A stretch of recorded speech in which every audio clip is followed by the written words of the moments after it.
Bases navales, terrestres, aériennes, logistiques, les États-Unis disposent de 8 bases militaires permanentes et des sites un peu moins stratégiques avec une présence temporaire. En tout, entre 40 000 à 50 000 soldats américains gravitent au Moyen-Orient, et ce, depuis des décennies. 10 000 d'entre eux ont pris leur quartier au Qatar sur la base militaire d'Al-Udeid, la plus grande de la région. C'est en quelque sorte le cerveau du dispositif américain. La base sert de quartier général avancé au commandement central américain, le fameux CENTCOM. Établie en 1996, d'une superficie de 14 hectares, elle dispose de 100 aéronefs et des drones.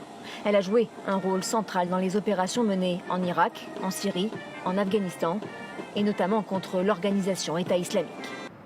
Au Bahreïn, Washington a mis en place la Naval Support Activity qui peut accueillir 9000 personnes. Ce n'est ni plus ni moins la 5e flotte des États-Unis.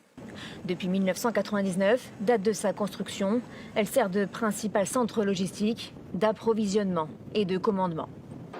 Aux Émirats arabes unis, la base aérienne d'Al Dhafra est axée sur la reconnaissance, la collecte de renseignements et le soutien aux opérations aériennes de combat.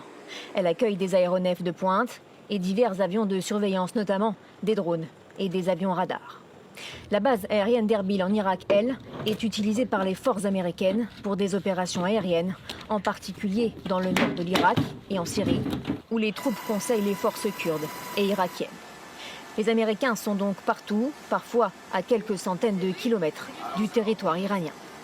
Toutes leurs bases sont à notre portée, nous y avons accès, nous n'hésiterons pas à les viser toutes dans les pays qui les abritent. Car par endroits, il faut juste traverser le golfe Persique pour atteindre les bases américaines. L'Iran peut aussi s'appuyer sur l'un de ses proxys extrêmement actifs dans la région, les Houthis au Yémen. Équipés par Téhéran, ils frappent d'ailleurs régulièrement l'État hébreu et les positions américaines dans la région.